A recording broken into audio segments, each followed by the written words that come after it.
Step into the gilded cage of the Victorian era. Beneath the elegant chandeliers, and behind delicate lace curtains, a silent crisis was unfolding. Women, praised for their perfect composure, were drowning in a sea of unspoken grief, loneliness, and the crushing weight of societal expectations. There was no room for emotional struggle, no space for vulnerability, only the relentless pressure to maintain a flawless facade. So, they turned to a seemingly gentle remedy offered in a small bottle, laudanum. This tincture of opium promised quiet nights and calm days, a sweet escape from a suffocating world.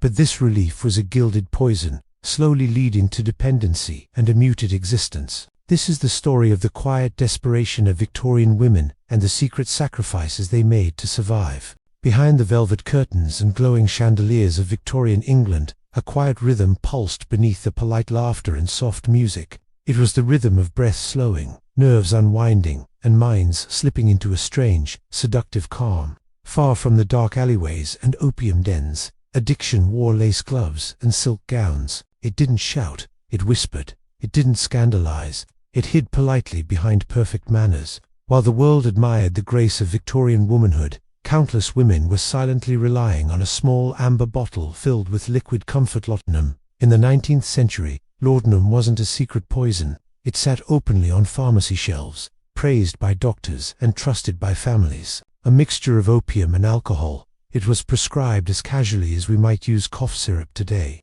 It was hailed as a miracle cure, promising sleep to the sleepless, calm to the anxious, and relief from the pain society refused to let women speak about. And Victorian women, trapped in corsets of expectation and emotional restraint, became some of its most frequent and desperate users. Picture a typical Victorian afternoon. Sunlight filters through lace curtains as a lady sits perfectly composed on a velvet sofa. Guests arrive, tea is poured, and conversations drift from fashion to social visits. Everything is orderly, respectable. Yet, beneath that calm exterior, her heart races, her thoughts swirl. Her life feels confined, not by walls, but by endless expectations. In a world where women were taught to endure everything silently, laudanum became the unspoken answer. Doctors prescribed it for anything and everything: hysteria, headaches, menstrual pain, grief, anxiety, depression, conditions society didn't understand and didn't want to discuss. Instead of asking women what they felt, feared, or carried as a burden, Victorian society simply handed them a bottle and told them to swallow it all away, quietly. It all began so innocently: a teaspoon for sleep, a few drops for nerves, a dose recommended by a trusted doctor, with no shame or secrecy attached. At first, laudanum felt like a kindness. It wrapped the mind in warm silk, softening anxieties and easing the relentless tension of daily life. Nights became easier, social gatherings bearable, tears stayed hidden. In a society where emotional fragility was a weakness, laudanum helped women perform the role of strength. But this relief came with a steep price. Tolerance grew. The same teaspoon no longer brought peace. Another drop was needed, then another. Soon, bottles emptied faster than expected. What began as occasional comfort quietly transformed into an inescapable dependency. Women who once used laudanum only for illness now needed it just to face an ordinary day. Without it, their hands trembled, their thoughts scattered, and the carefully constructed mask of Victorian grace began to crack. Yet, even this addiction was elegant. Unlike the dramatic portrayals of drunkenness, laudanum dependency happened in private. There were no chaotic scenes in the streets, no public disgrace. A woman could host a dinner party, play the piano beautifully, and converse intelligently, all while the gentle fog of opium flowed through her veins. Some husbands knew and quietly allowed it, believing it kept their wives calm and compliant. Others never noticed at all. And many doctors, they continued to prescribe it, either unaware or unwilling to admit the depth of the dependency they were fueling. Behind every respectable household, behind every painting of a serene lady in her parlor, there might have been an invisible struggle, a quiet desperation, a bottle tucked into a drawer, hidden under handkerchiefs, wrapped in secrecy, not because addiction was condemned, but because women's suffering was ignored. For many, laudanum wasn't an act of rebellion, it was an act of survival. Victorian society demanded emotional control, moral purity, and constant composure. Women were expected to be angels in the house, patient, gentle, and unshakably calm. They weren't allowed to break down, to scream, or to say, I am overwhelmed, I am unhappy, I am suffocating. So instead, they smiled, entertained guests, and kept their households flawless. They lived inside beautifully decorated cages, and laudanum became the illusion of open air. Night after night, women would swallow a dose and drift into a heavy, dreamlike state, floating away from loneliness, marital disappointment, and unspoken trauma. The next morning, they would wake, dress in silk, and resume their perfect roles. But the tragedy wasn't just personal, it was cultural. Victorian England valued reputation and order above all else. Society saw well-dressed women and perfect manners, and believed everything was fine. No one saw that beneath the lace and jewelry, a generation of women was numbing themselves just to exist. Laudanum became an invisible thread, woven into the fabric of Victorian femininity. Poets whispered about it, writers hinted at it, and diaries quietly confessed it. The most refined women in society depended on it. Their struggles were never shouted from the rooftops. Their desperation lived in the silence that society demanded of them. As the years passed and addiction deepened, some women began to lose their spark. Their eyes dulled, their movements slowed. They were physically present, but emotionally drifting further away each day. Behind closed doors, some wept without knowing why, while others just stared at the walls, lost somewhere between waking and dreaming. They began needing laudanum not for peace, but just to feel normal again. And all the while, life outside continued its beautiful charade. Balls glittered, carriages rolled through elegant streets, and society applauded its own refinement. Inside those polished drawing rooms sat women holding teacups with steady hands, hands steadied not by strength, but by the slow, silent grip of laudanum. This story isn't just about addiction.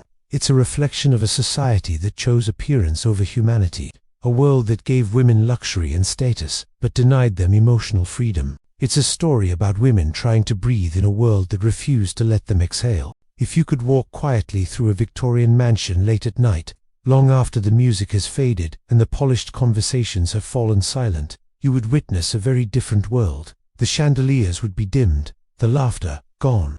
The drawing rooms, once echoing with polite voices, would now sit in a heavy stillness. And somewhere, in a softly lit bedroom, a woman would be sitting awake, her hands trembling slightly, her breath uneven, her heart restless, staring at the small glass bottle on her bedside table. Laudanum was never dramatic in its arrival. It came gently.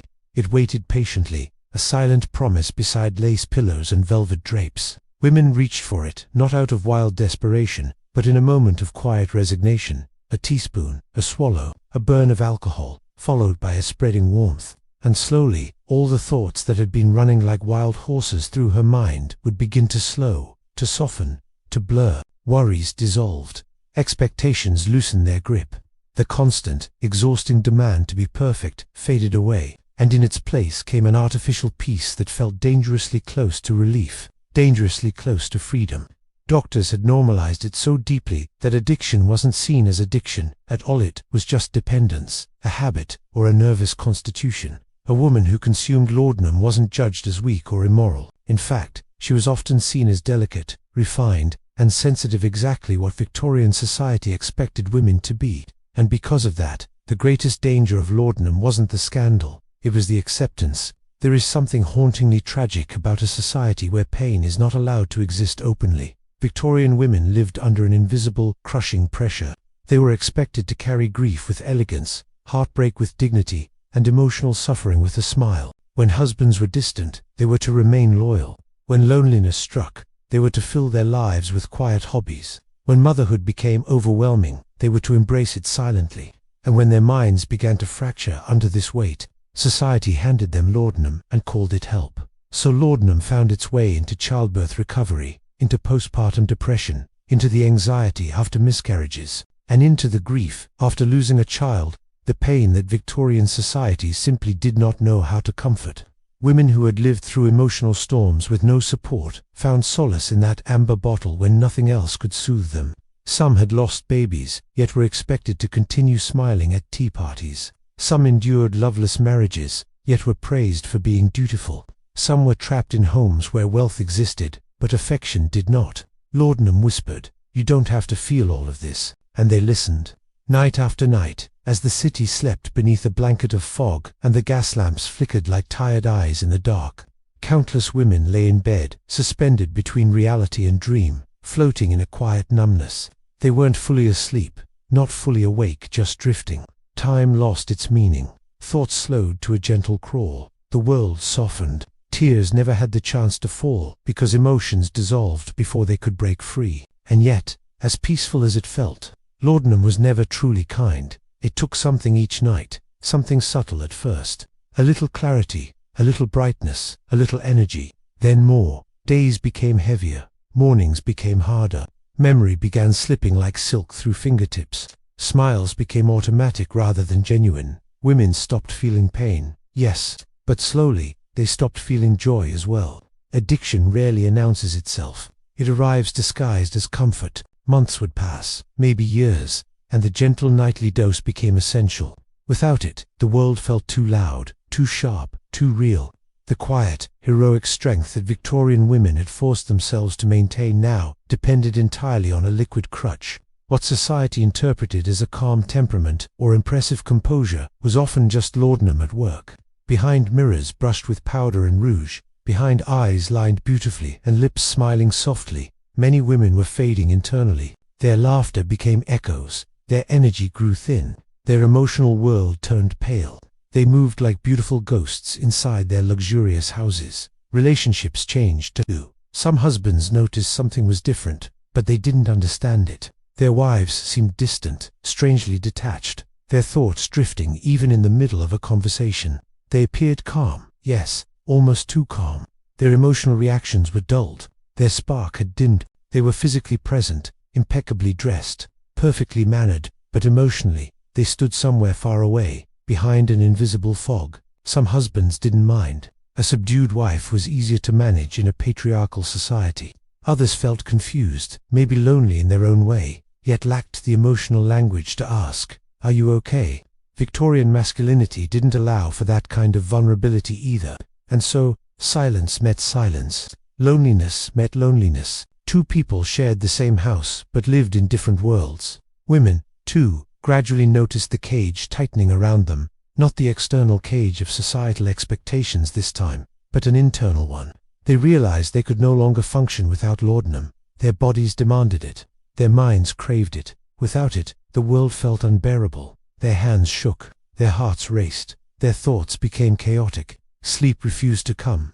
The tears returned, but now, they came from fear, not sadness. They were no longer just trapped by society. They were trapped by dependence. Imagine the weight of that realization.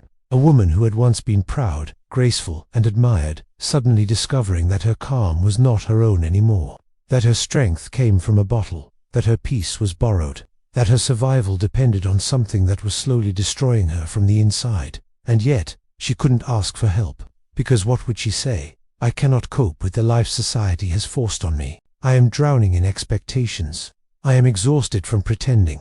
Victorian society had no room for such confessions. So once again, silence became the only choice, and silence fed the addiction further. Meanwhile, outside these private struggles, the world continued to celebrate the manufactured beauty of Victorian femininity. Pain was hidden behind lace. Suffering was disguised with perfume. Breaking hearts were concealed beneath corsets. Nobody wanted to disturb the illusion of perfect womanhood. That was the real tragedy.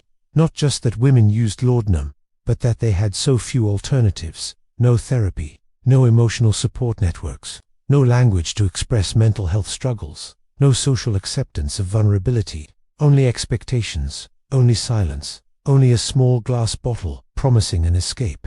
As the years passed, laudanum was no longer just a medicine. It had become part of the emotional architecture of Victorian society, holding together the fragile structure of lives that appeared perfect on the outside but was slowly collapsing within. Some women lived entire decades like this.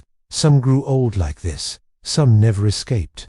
And countless stories of their suffering disappeared quietly into history, recorded unnamed and unseen, because polite society never wrote about its own weaknesses. But behind every portrait of a serene Victorian lady, behind every graceful pose in a museum painting, there might have been a bottle, hidden just out of sight, not because she was weak, but because her world did not allow her to be human without it.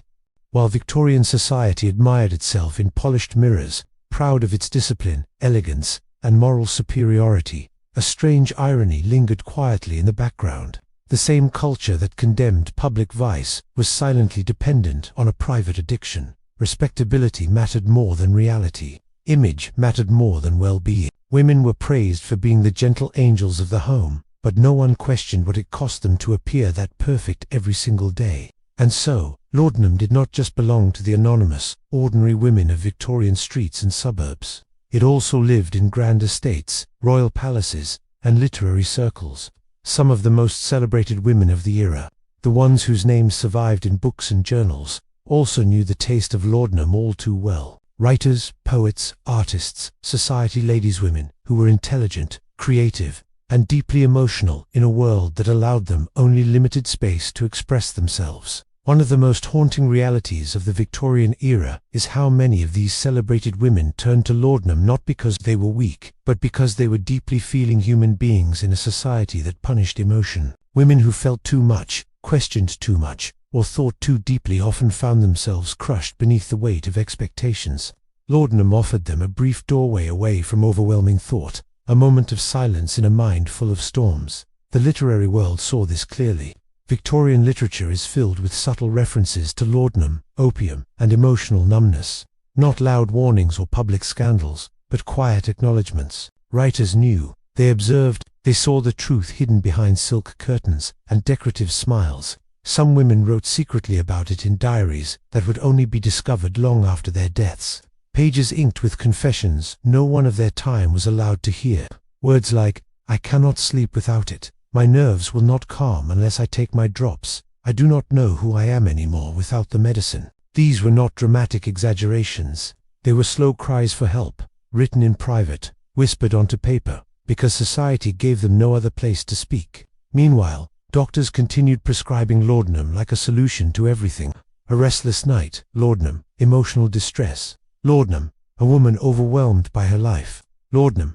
Victorian medicine often failed to understand women's health beyond stereotypes. Women were frequently diagnosed with vague conditions like nervous complaints or female hysteria. Instead of seeking causes, doctors dulled symptoms. Instead of asking why women were suffering, society taught them to endure quietly. Instead of offering understanding, it offered sedation.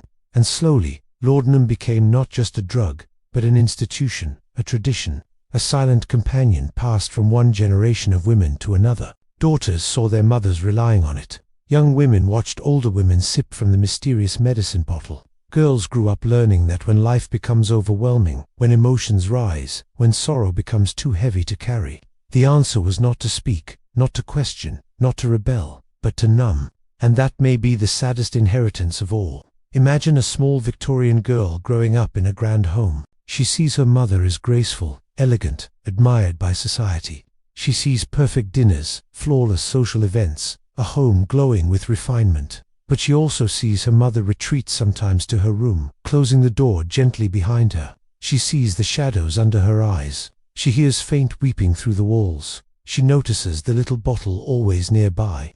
She doesn't understand at first, but she learns. She learns that being a woman means smiling no matter what. That strength means silence. That dignity means never complaining. That pain must be hidden. And laudanum becomes part of that lesson. As these girls grew, they stepped into the same expectations their mothers once carried. They married into lives chosen for them.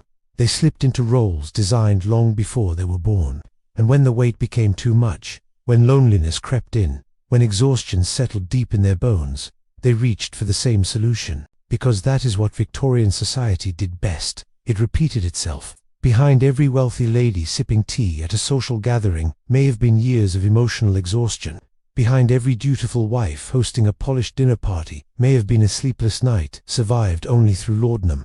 Behind every seemingly perfect household was a reality too fragile to be spoken aloud. Some women did try to stop. They recognized the slow danger creeping into their lives. They felt their minds slipping, their clarity fading, their dependency tightening like a silk ribbon tied too tightly around their lungs. They attempted to break free, to reduce their doses, to endure without it. But the withdrawals were cruel. Restlessness, sweating, shaking, insomnia, a mind suddenly attacked by thoughts it had been shielded from for years. Without laudanum, they didn't just feel discomfort. They felt the full weight of every suppressed emotion rushing back at once. Guilt they never dealt with, grief they never processed, loneliness they never acknowledged. Years of emotional suppression flooded back like a storm breaking through a dam, and without emotional support, without understanding, without society allowing them to be vulnerable, many women went back to the only thing that made the storm quiet again. So addiction won, quietly, gracefully, tragically. No newspapers wrote about it. There were no dramatic public scandals, no outraged speeches, because respectable addiction is the easiest addiction to ignore. Victorian society continued to function. Parties continued, balls glittered, empires expanded, and tucked into that proud era of industrial growth and cultural refinement lived a silent contradiction. The women who held homes together, the women society praised as moral anchors, were slowly disappearing inside their own numbness. It wasn't just a health crisis,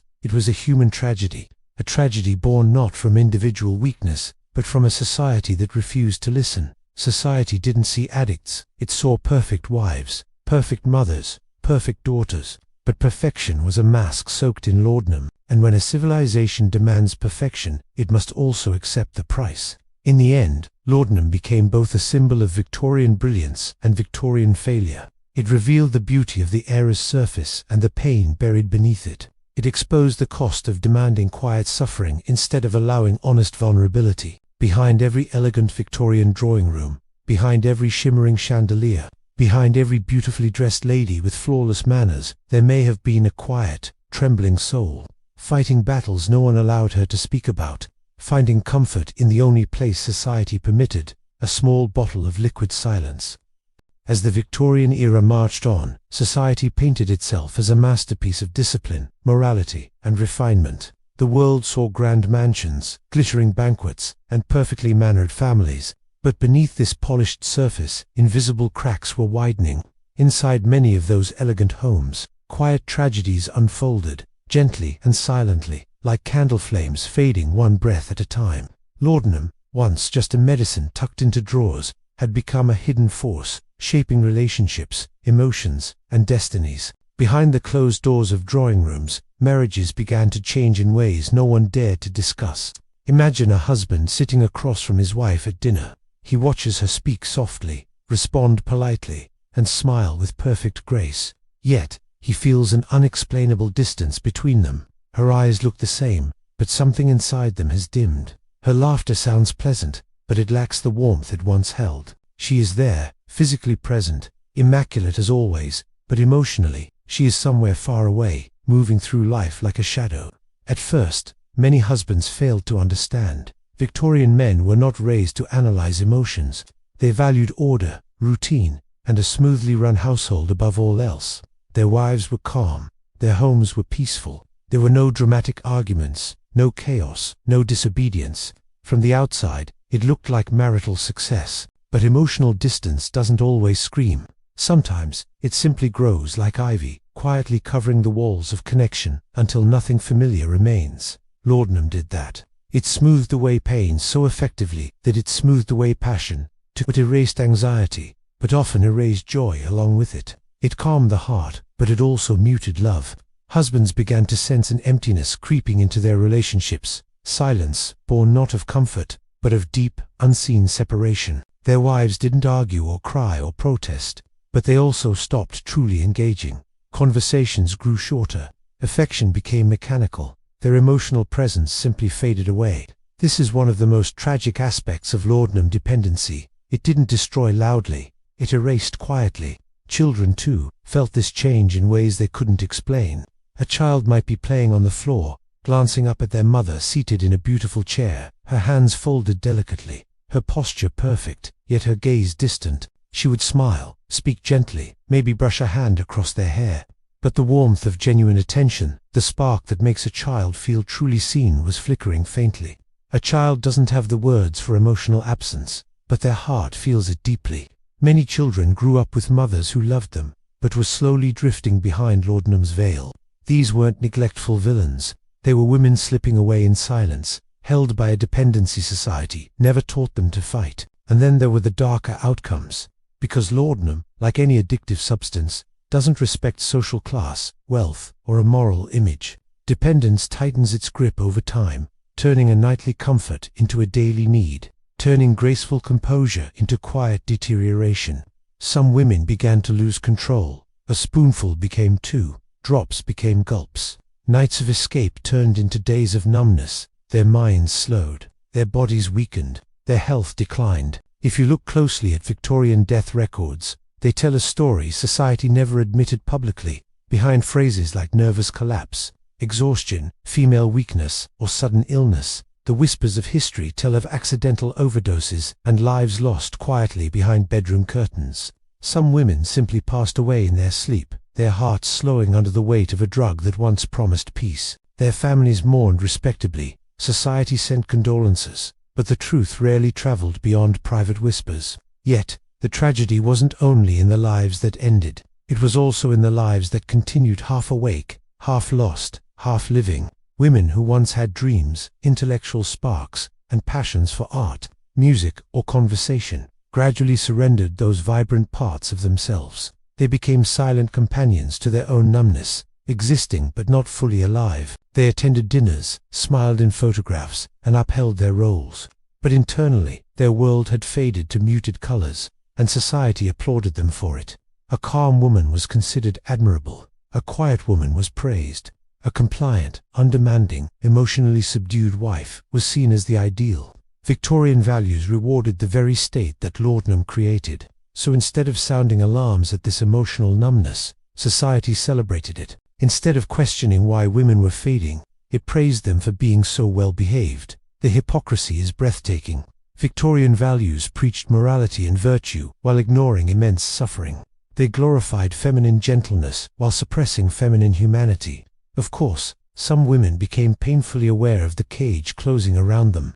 They felt themselves slipping, their identities dissolving, their inner voices becoming faint echoes. A part of them screamed silently for help, desperate to break free from the drug, from expectations, from the emotional isolation. But where could they go? Who could they tell? If they confessed their dependence, society wouldn't have understood the pain that led them there. It would have simply whispered in judgment. If they revealed their emotional suffering, they'd be labeled weak, dramatic, or hysterical. And if they tried to stop on their own, they faced physical torment and mental storms without any support. Ironically, it was often their doctors who had started them on laudanum in the first place. So many women were trapped, knowing they were losing themselves but unable to admit it. They cried quietly in private. They wrote late-night diary entries begging for relief. And then, as fear, pain, or sleeplessness overwhelmed them, they reached for the very bottle they longed to escape. That is the heartbreaking paradox of addiction. The thing destroying you becomes the only thing that makes life bearable while it destroys you. Meanwhile, the world outside marched on. Men debated politics, explored science, built railways, and expanded empires. History books recorded their achievements and triumphs. But few pages document the silent battlefield inside drawing rooms, where women fought emotional wars all alone. Victorian England built cathedrals, museums, and factories, but it failed to build safe spaces for women's emotions. The true cost of Victorian perfection was paid quietly, by women whose struggles never made the headlines. They carried the weight of maintaining family dignity while sacrificing their own mental peace. They upheld society's moral image while their own hearts fractured in silence. Laudanum didn't ruin Victorian women.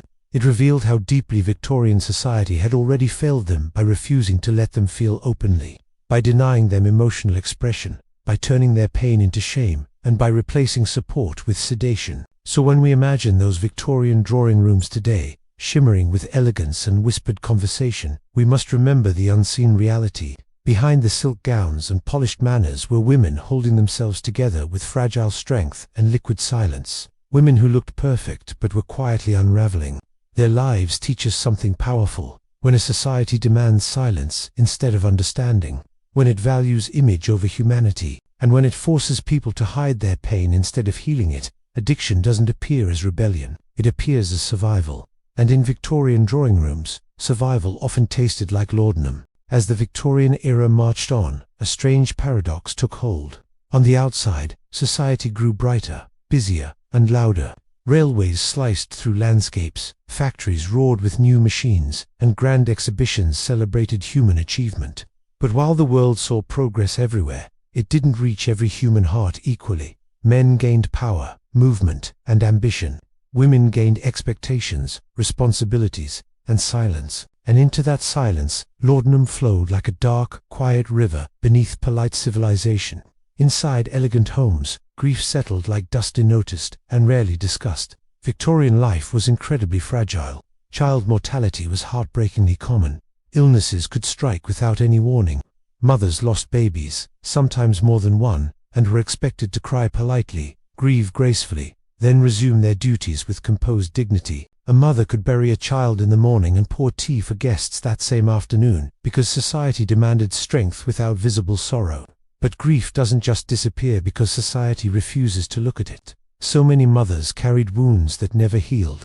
They hid them beneath tight corsets and delicate lace, under perfectly braided hair and subtle perfume. And when the pain kept them awake, when their hearts felt too heavy to carry, doctors meaning well but understanding little offered laudanum as a solution. Just a few drops. They'd say, "This will help your nerves. This will make it easier." But those drops didn't erase the pain. They buried it alive. Some women began using laudanum as a form of memory protection, shielding themselves from thoughts too painful to relive. A child's empty bed, a name never spoken again, a lullaby echoing in silence. Society wanted them to move on, and laudanum helped them appear as though they had. But deep inside, their hearts were quietly dissolving. Then there were the women trapped, not by grief, but by marriages that offered no affection. Arranged marriages, marriages for status, marriages built on cold expectation rather than love. A wife could sleep beside a man who didn't truly see her, who didn't listen or understand. She was expected to obey him, respect him, and remain forever loyal no matter how lonely she felt. Imagine living day after day in a house full of luxury, but starved of warmth. A grand mansion can feel like a prison if the heart inside it is left unattended. Women decorated with jewels still felt invisible. Women in beautiful silk gowns still cried alone. Society admired these marriages from the outside, while refusing to acknowledge the emotional starvation happening within. Laudanum became the quiet companion of these lonely wives, not because they wanted to escape life, but because they desperately wanted to numb it, just enough to endure it. Even passion, creativity, and intelligence were quietly punished in women. A woman who thought too deeply, wrote too honestly, questioned too boldly, or felt too intensely, was often labeled as dramatic, unstable, or overly emotional. Society wanted women to be calm, controlled, and predictable. Ironically, laudanum helped create the very emotional stillness society valued, while destroying the spark that made these women vibrant. Some of the brightest female minds of the era dimmed under its influence. There were women who once wrote poetry with fire in their words, whose pens slowed, whose sentences drifted, whose creativity drowned in a fog. Musicians who once played with passion began playing softly, mechanically, without emotional depth. Artists who once painted feelings now painted only shapes. Socially admired women became emotionally invisible. There's something deeply heartbreaking about watching strength slowly dissolve, not because it was absent, but because society refused to allow it to exist freely. In private, fragile moments when they were truly alone, these women sometimes felt a flash of realization, a sudden, painful awareness that they were losing themselves, that years were passing in a haze, that their memories were fading at the edges, that their true feelings, buried under laudanum's calm, were suffocating. But awareness doesn't always bring freedom. Sometimes it brings deeper despair. Because where could they go with this realization? They couldn't cry out, they couldn't confess, they couldn't rebel. Victorian society loved gentle sadness, not honest pain. It admired controlled melancholy, not raw emotional reality. A woman collapsing emotionally was a scandal. A woman numbing herself silently was considered graceful. So many women built their entire lives around pretending to be fine. Time, however, has a way of revealing what silence tries to hide. As dependency deepened, the women began to change physically. Their health weakened, their skin paled, their energy faded, their once bright presence became fragile. They convinced themselves they were just delicate, weak of nerves, or sensitive, because those were the words society had always given them. They didn't see it as addiction. They saw it as their personality. Imagine the cruelty of that, to lose pieces of yourself and believe it is simply who you are meant to be. Families noticed the changes, but politely ignored them. Servants whispered behind closed doors. Neighbors noticed different behavior, but as long as a family's reputation remained intact, no one interfered. The silence continued, protecting the illusion of a perfect society, while slowly suffocating the women inside it. And even when addiction became dangerously severe, when women hovered on the edge of collapse, society rarely asked the right questions. Not, what happened to her heart, or what has she carried alone? Instead, they'd say, she must have been fragile, or she was always too emotional. Victorian society blamed women for the very wounds it helped create. And yet, through all of this, women tried desperately to live, to be mothers, wives, hostesses, and gentle figures of respect. They dressed beautifully, maintained homes, raised children, and performed elegance every single day, all while slowly drowning within themselves. They showed strength in the only way society allowed them to, silently. There is a haunting dignity in that, but dignity doesn't cancel out tragedy. Behind every graceful portrait of a Victorian lady lies a possibility that she was living two lives, the life the world saw controlled, polite, elegant, and admirable, and the life hidden inside, aching, numb, fading, and just trying to survive. The world applauded one and never acknowledged the other, and so, as history wrote about inventions, wars, politics, and empires, the silent suffering of thousands of women simply dissolved into forgotten air. Their stories weren't carved into monuments, their battles weren't listed in textbooks, their emotional endurance never earned applause, but that doesn't mean it didn't exist. It lived in the quiet nighttime breaths of women lying awake, in the trembling hands reaching for a small bottle, in the heavy hearts beating beneath silk gowns. Laudanum was not merely a drug of its time, it was a mirror that reflected a society proud of its progress, yet blind to its emotional cruelty. A world where women wore beauty like armor, while their souls whispered for relief. A civilization powerful enough to shape empires, but too afraid to face the fragile humanity of the women within it. Victorian society had built itself beautifully, but beauty built on silence always comes with a cost, and countless women paid it quietly. In the quiet, orderly world of a respectable Victorian home, the day began with a predictable rhythm. Servants lighting fires, the soft clink of china, the distant sound of horses on stone streets, and somewhere in that morning calm, often hidden behind a lace curtain or inside a private dressing room, a small bottle rested. It wasn't a dramatic symbol or a forbidden item. It was ordinary, accepted, and strangely trusted. The story of laudanum in Victorian society isn't just about bottles and dosages. It's about the very rhythm of daily life, about households where everything appeared perfect on the surface, while something quietly shifted underneath. For so many Victorian women, laudanum didn't begin as a vice. It began as medicine. It was something recommended, prescribed by a confident-looking doctor who spoke in calm, reassuring tones. You have to remember, Victorian medicine was still evolving, still deeply influenced by old beliefs and very limited scientific understanding. Pain was a mystery. Female health was profoundly misunderstood, and emotional suffering, that was almost never acknowledged openly. So laudanum, a powerful tincture of opium mixed with alcohol, wasn't presented as a danger, but as a relief. It was prescribed for headaches, nerves, sleeplessness, menstrual pain, grief, exhaustion, even just ordinary sadness. It promised quiet, rest, and calm in a world where the expectations on women never, ever rested. In respectable households, it became a staple in the medical cabinet, placed right beside harmless remedies, treated like a simple solution for incredibly complicated emotions, and slowly, almost gently, it began to shape their lives. As the day moved on, the Victorian household carried on with its routines. There were social visits to make, the household to manage, letters to be written, children to be guided, and always, the endless expectation of dignified composure.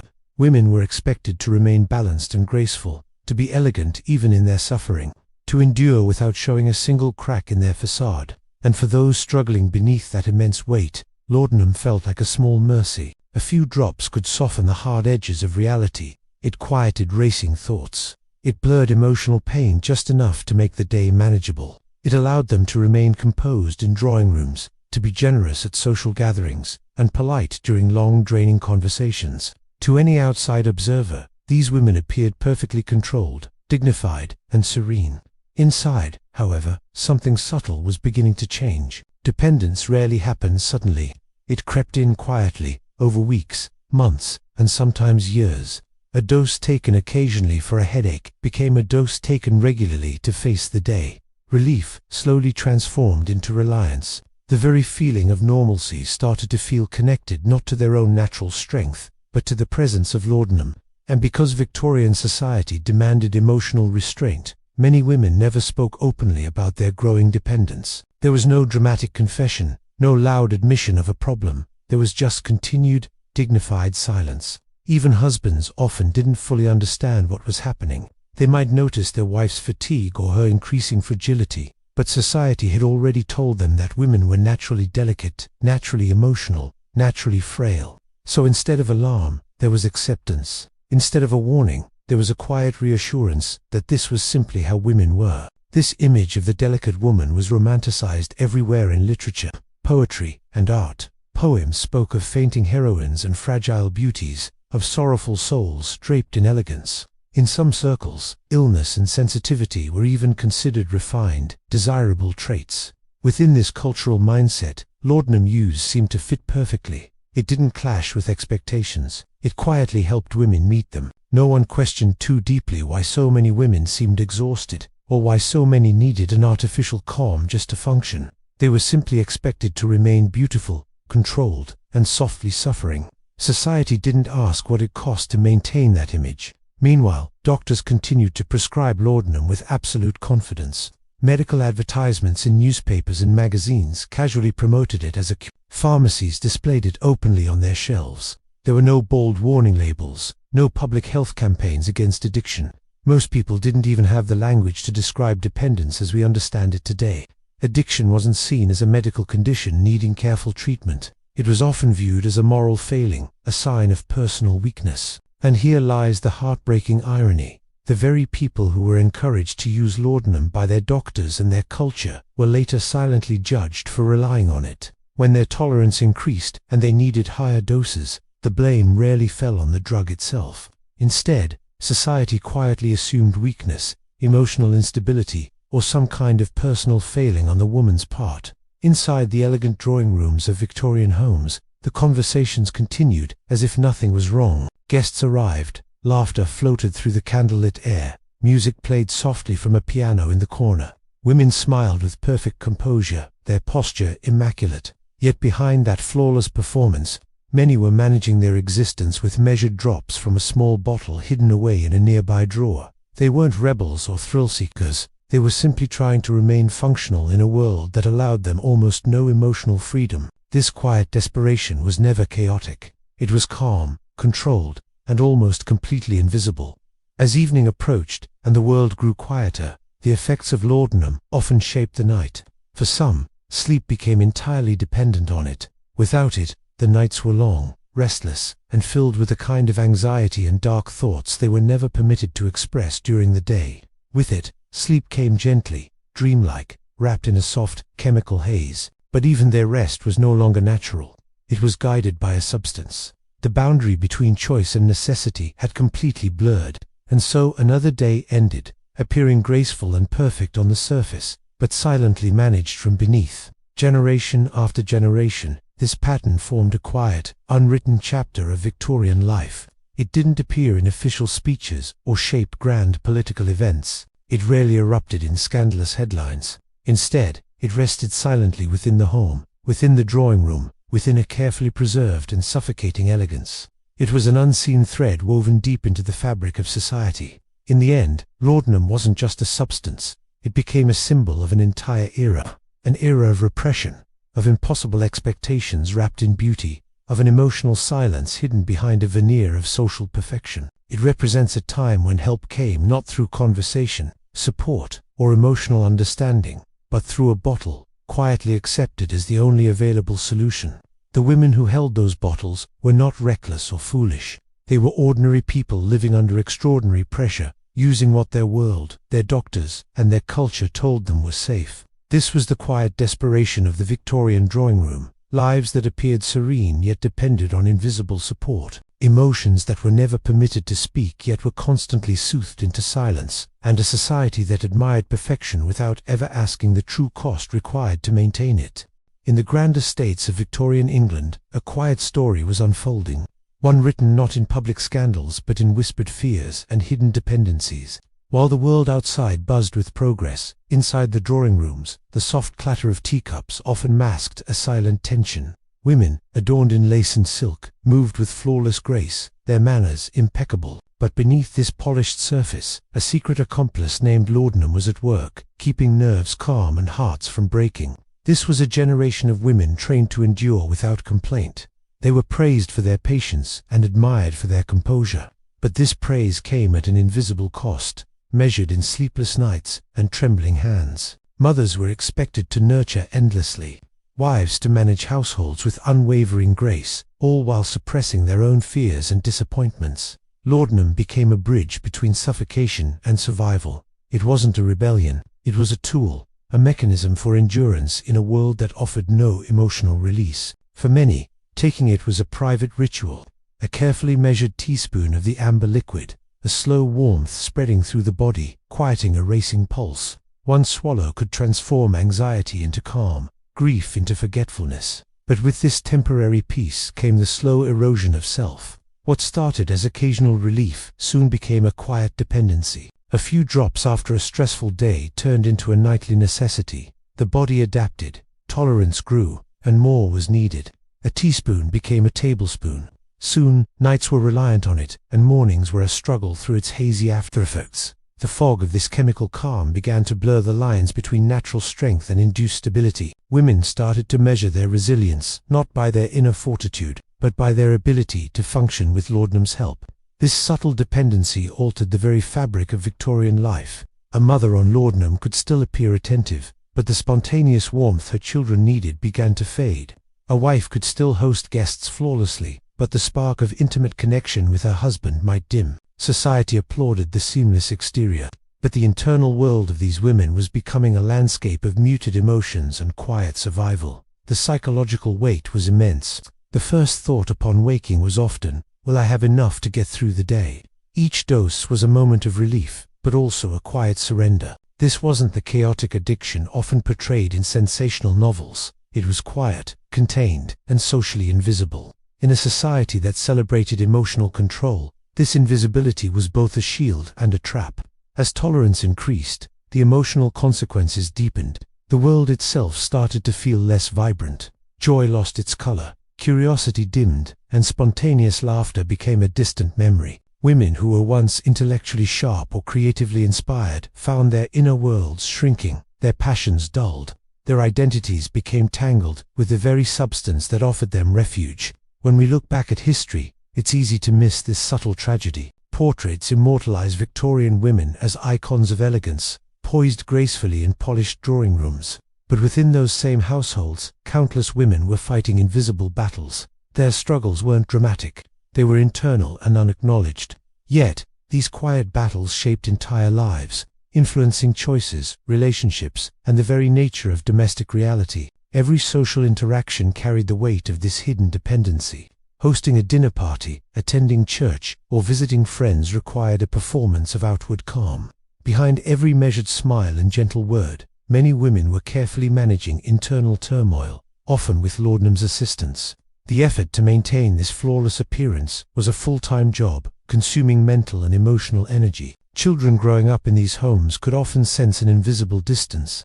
A mother's affection was present, but seemed filtered. They didn't experience neglect, but the quiet consequences of a parent's survival strategy shaped their understanding of intimacy and care in subtle, lasting ways. Dependency also created secret communities among women. Friends and sisters might share knowledge of Laudanum discreetly, offering advice on dosages or cautioning against overuse. In a world where emotional honesty was constrained, these shared understandings formed unspoken networks of support. They understood each other in ways men, doctors, and society at large could not. But even these networks were hidden, shrouded in secrecy to preserve the veneer of propriety. This duality of public grace and private reliance defined much of the Victorian female experience. They navigated these two worlds with remarkable precision, a daily balancing act that went unrecognized by almost everyone around them. The tragedy isn't that they took Laudanum, but that society created conditions where it felt necessary for survival.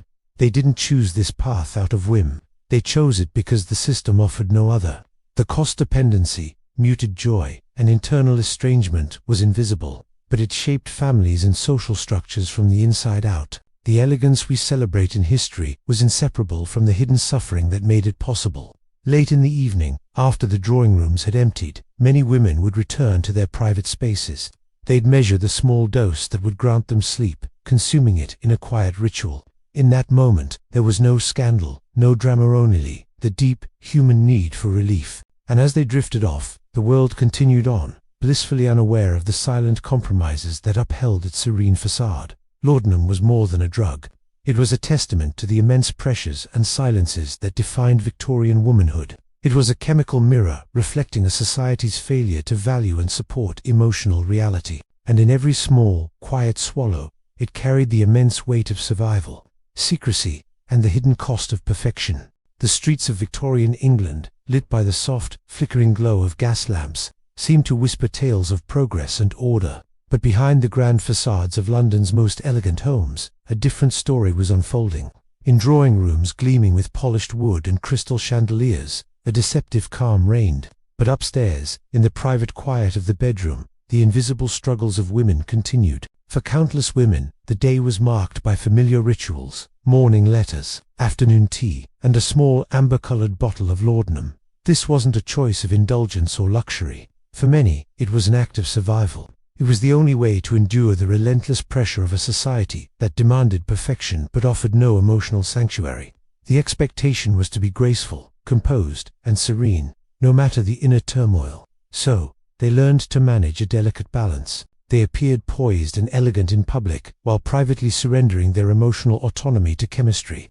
The nightly dose became a familiar rhythm, a quiet companion that soothed the anxious mind even as it created a deep, unbreakable dependence. With each swallow, a deceptive warmth would spread, dulling persistent grief, quieting anxieties, and creating a sense of calm that was both a welcome relief and terrifying in its artificiality.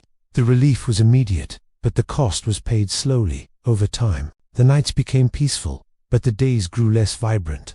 Emotions started to dull, passions faded into the background, and even cherished memories began to soften at the edges. The mind's natural clarity, once so sharp and full of life, became hazy, as if viewed through a permanent fog. At first, the changes were subtle. A misplaced word in conversation, a moment of emotional detachment from their own children, a less engaged presence at social gatherings. Women would reassure themselves that it was only temporary, that the dose was carefully controlled. After all, society demanded composure above all else. But slowly, the awareness began to dawn. This was no longer a choice. It was a dependence, a psychological reliance so deeply intertwined with daily life that their very identity felt tied to that little amber bottle. And the medical establishment only reinforced this cycle. Doctors prescribed laudanum for everything from insomnia and nervousness to the vague catch-all diagnosis of female hysteria. It was considered a legitimate medical aid, and its use carried no social stigma. In fact, a reliance on laudanum was sometimes seen as a sign of a refined and sensitive nature. It was a profound paradox. The very tool that created dependency was praised as a mark of virtue. Women were trapped in a quiet, invisible cycle. The drug helped them maintain their public persona, but it was slowly, steadily eroding their private selves. This silent toll began to echo through their relationships. Husbands, often wrapped up in their own societal roles, rarely saw the full extent of their wives' struggles. They saw a calm, composed partner who managed the home, family, and social obligations with what looked like effortless ease. Children experienced a kind of measured warmth, their mother's affection softened and muted by chemical moderation. Laughter no longer bubbled up spontaneously. Passion was quieted. Curiosity and joy were replaced by a carefully constructed, unshakable calm. This was especially tragic for women who once held intellectual or creative ambitions. Writers who had once penned sharp, vivid prose now found it impossible to concentrate. Artists discovered their vision had become muted, their inspiration dulled. Musicians could still perform with technical skill, but the spark, the soul that once defined their art, was gone. Emotional expression, a fundamental part of being human, was now chemically managed. Society praised the elegance and composure, but never once counted the emotional cost.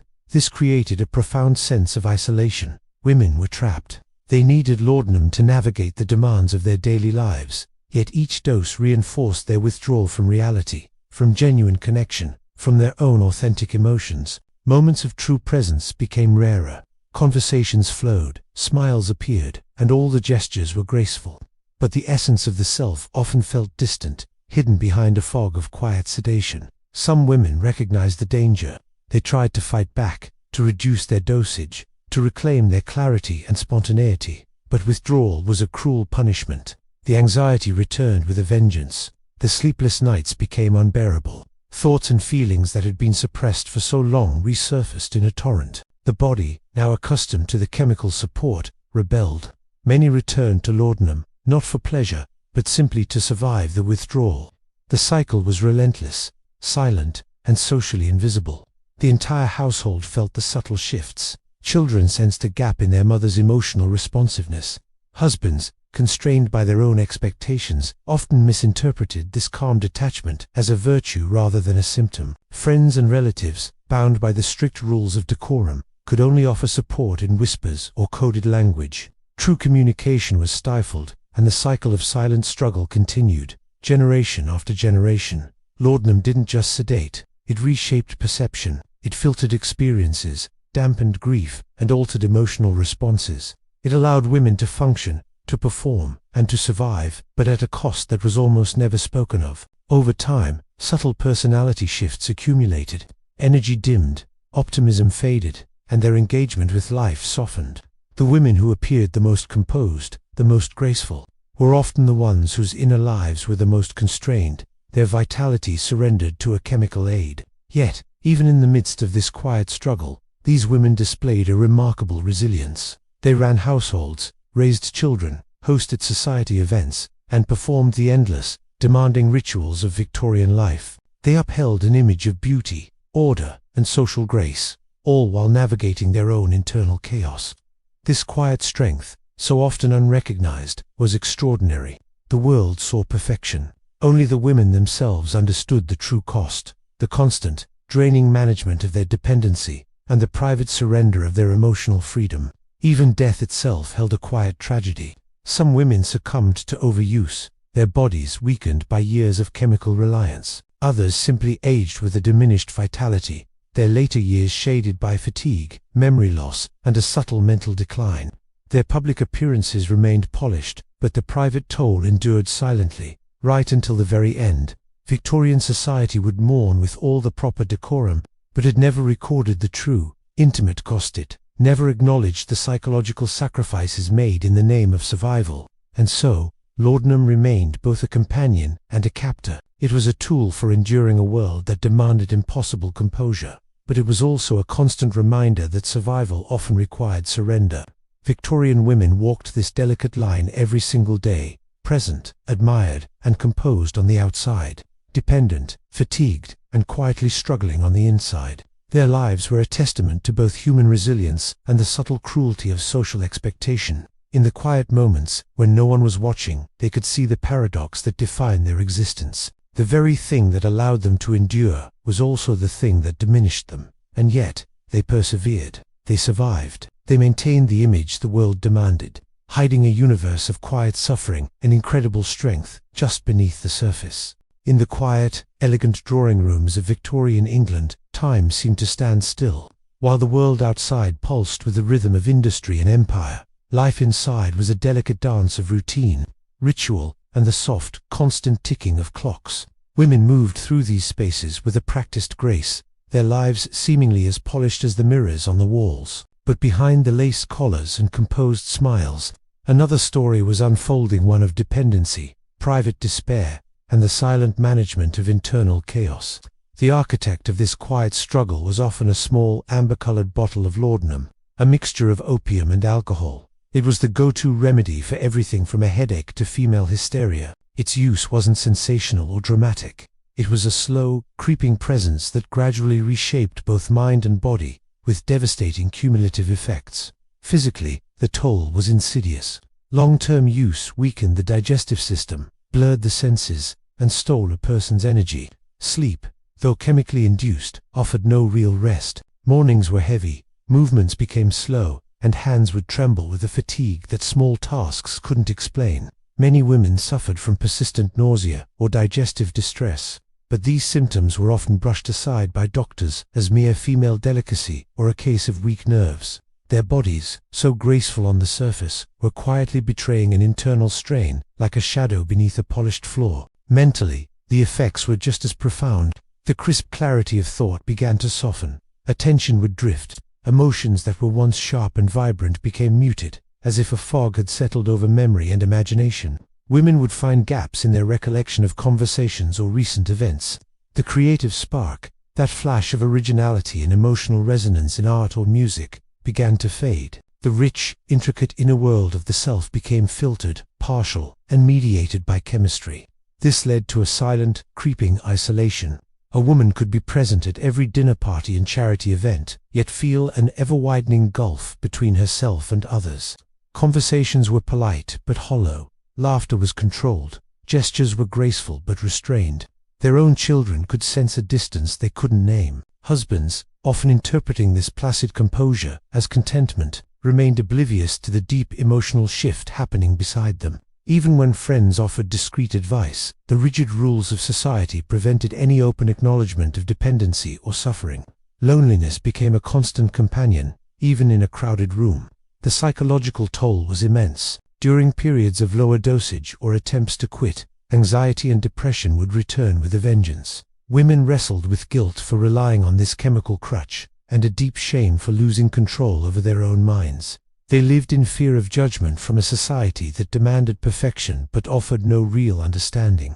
The mind knew it was trapped, and this awareness only deepened the emotional burden. There were no heroic escapes, no sudden breaks for freedom. Life simply continued, measured in small swallows of amber liquid, in polite conversation, in the quiet management of the self. And yet, through it all, a remarkable resilience persisted. These women continued to run households, raise children, and perform the intricate emotional labor expected of them. Their public image remained flawless, even impressive. They were admired for their grace and composure, a bitter irony, as the very qualities society celebrated were being propped up by the substance that was slowly diminishing their vitality. Every compliment was a subtle reinforcement of the cycle. Inevitably, health crises would strike. A sudden collapse at a party, a prolonged illness, a rapid decline in strength. These episodes were always attributed to nervous weakness or a delicate constitution, never to chemical dependence. Many women faded away quietly over months or years, their deaths recorded in restrained, socially appropriate terms that never mentioned the silent role laudanum had played in eroding their lives. Those who survived into old age carried the permanent marks of their journey: weakened bodies, dulled emotional responses, and gaps in their memory. Their lives had been prolonged, but the richness, spontaneity, and autonomy had been stripped away. The deepest cost was emotional. Women who once felt passion, joy, or intellectual fire now experienced life through a chemical filter. Love was expressed with caution, maternal care was softened, and curiosity was dulled. Survival had become the guiding principle, not engagement. The personal vibrancy that defines a human life had quietly faded, preserved on the outside but eroded from within. This was also a generational story. Young girls watched their mothers, aunts, and grandmothers, observing the patterns of retreat, the quiet reliance on medicine, and the emotional restraint. They learned that survival often required compromise, and that the private battles of women were meant to be endured in silence. These lessons were internalized, perpetuating a cycle of dependency and emotional suppression across generations. Some did try to escape. They sought alternative remedies, turned to meditation, or immersed themselves in art. A few attempted to withdraw from laudanum completely, desperate to reclaim their minds. But withdrawal was brutal. The insomnia, anxiety, tremors, and overwhelming waves of grief often made life unbearable without the drug. The fight for freedom was a constant, exhausting battle, often ending in relapse. Ultimately, the story of laudanum in Victorian England isn't just a story of addiction. It's a reflection of a society that placed impossible demands on women. It demanded perfection, emotional restraint, and flawless composure, while offering no outlet for vulnerability, honest expression, or real support. Laudanum was a tool for survival in this rigid world, but it was a tool that erased the most vital parts of what it means to be human. In every polished drawing room, In every measured smile, the legacy of laudanum lingered. It was a silent companion, a quiet force that shaped identity, emotion, and survival. These women endured extraordinary pressures, and their stories, though often hidden, reveal the subtle tragedy of a society that valued appearances over human truth. As the grandeur of the Victorian era began to fade, giving way to the first hints of modernity, a quiet, hidden world remained tucked away, largely invisible to the history books. We measure progress in things we can see: railways cutting through the landscape, towering industrial achievements, the vast expanse of colonial empires, and a rigid code of public morality. But behind the closed doors of respectable homes, a private cost was being paid, silently, by countless women. These were women who, for decades, had relied on a chemical reprieve, laudanum, to navigate their lives. The consequences were subtle but profound: a dulling of creativity, a muting of emotions, fragile health, and lives meticulously structured around a delicate, chemically supported balance. Imagine the strange paradox of their existence. On one hand, they were admired by society for their composure and grace. On the other, their true selves were slowly being erased. This contradiction defined their entire lifetimes. In their later years, as they looked back, their feelings were a tangled mix of gratitude, shame, and a deep, quiet sorrow. Gratitude, because laudanum had offered them relief. It allowed them to maintain their composure, care for their families, and meet the incredibly rigid expectations placed upon them. But there was also shame. They relied on a substance that society didn't exactly condemn, but certainly didn't openly acknowledge either, creating a space for silent judgment. And then, there was the sorrow. Sorrow for the opportunities, the passions, and the deep emotional connections that had quietly slipped away in their relentless pursuit of simply surviving. Memory, for these women, was a complicated thing. It was both a comfort and a source of regret, filtered through decades of chemical mediation. They could recall moments of great joy and profound grief, but both emotions felt softened, their sharp edges worn down, reshaped by the necessity of their daily dose.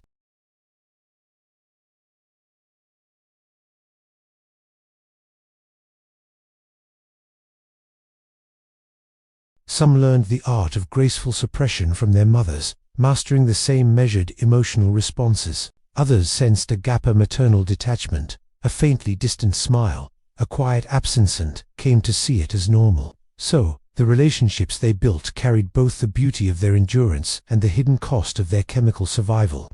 Friendships persisted, but the intimacy of a truly unfiltered emotional exchange became a rarity. Marriages endured, children were raised, and households were impeccably maintained. Yet the sheer depth of the human experience was, in many cases, quietly diminished. When historians look back at this period, the lives of these women raise some difficult questions. What is lost when a society values appearance more than authenticity? When it prioritizes calm over truth and control over emotional honesty? What is the real cost of survival when the very tools that make it possible also erode the essence of what it means to be human? Looking into the widespread use of laudanum, we find something much deeper than a simple story of addiction. We find a reflection of structural inequality, of gendered expectations, and of the subtle, crushing pressures that can define an entire social era. Victorian women weren't just users of a drug, they were navigators, skillfully charting a course through a world that demanded their emotional invisibility and rewarded only the perfect maintenance of an external facade. It's so easy to romanticize the past, to picture elegant drawing rooms filled with music and polite, witty conversation. But behind these polished surfaces were countless untold stories of resilience, quiet suffering, and adaptive survival. These women fought invisible battles every single day.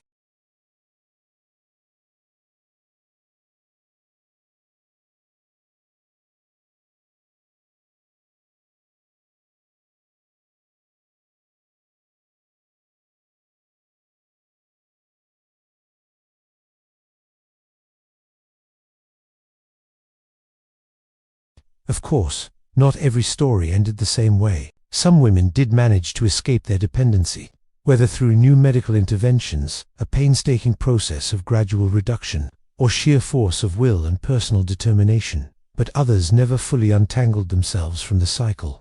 Their later years remained shadowed by that reliance and all its lingering aftereffects. The outcomes varied, but the underlying pattern of internal struggle, societal pressure, and chemical mediation remained remarkably constant across time and geography. Each woman's story was unique, yet each one reflected a broader, more universal truth. Survival within restrictive systems often requires a compromise, and sometimes that compromise comes at the cost of one's own vitality. If you listen closely, in the quiet moments of reflection, you can almost sense the incredible resilience these women embodied. They navigated a society that actively constrained emotional expression, that offered support only on the most superficial level, and that subtly but harshly judged any woman who dared to be independent, all while they maintained households, nurtured children, engaged with their communities, and fulfilled all of their expected societal roles. They did this while managing an internal turmoil that was completely invisible to the people around them. Their endurance isn't something you'll find in public records. It wasn't celebrated with accolades, and it wasn't recorded in the grand histories of the time. Yet, it shaped generations and left an indelible mark on the very texture of Victorian life. Eventually, laudanum faded from common medical practice. It was replaced by a more evolved understanding of addiction, mental health, and pharmacology. But its legacy persists as a powerful cautionary tale. It reminds us that progress, whether in science, medicine, or culture, is only truly meaningful when it's accompanied by empathy, by emotional recognition, and by genuine support for the people it's meant to serve. A society that demands composure without ever acknowledging suffering, or that values a perfect image over messy authenticity, will inevitably drive its members toward hidden coping mechanisms, whether they're chemical, psychological, or something else entirely. For us, today, these stories carry lessons that resonate far beyond the Victorian drawing room. They speak to a fundamental human need for emotional validation, for honest expression, for safe spaces where vulnerability is permitted rather than punished. They speak to the devastating consequences of systemic neglect and of cultural ideals that constrain our spirits rather than nurturing them. And they speak to the extraordinary resilience of individuals who navigate these constraints with grace, creativity, and a quiet strength, even when survival itself comes at a great personal cost. Ultimately, the tale of the laudanum-dependent Victorian woman is not just a historical curiosity. It's a profound reflection on human endurance under pressure. It's a story of survival, of compromise, and of a subtle, creeping tragedy. It's a narrative of lives that were maintained with incredible precision, dignity, and courage, yet were also quietly diminished by the very tools that enabled their persistence. As we look back, it's crucial that we recognize both their suffering and their strength. We must understand that the elegance we celebrate in history was inseparable from the private battles that made it all possible. Those polished drawing rooms, the measured laughter, the calm and composed facades, all of it was built on lives lived in dual realities. On one side, the world saw refinement, composure, and success. On the other, the women themselves navigated chemical dependence, emotional suppression, and a quiet, lonely struggle, often without any acknowledgement or support. And in recognizing this duality, we honor not only the resilience of these women, but also the truths that their society once ignored, and that history must now remember. Even today, their stories resonate, not as relics of a distant past, but as mirrors of our own ongoing human struggles. They are reminders that survival, composure, and grace often demand unseen sacrifices. The legacy of laudanum, and the lives that were shaped by it, compels us to reflect on the hidden costs of expectation,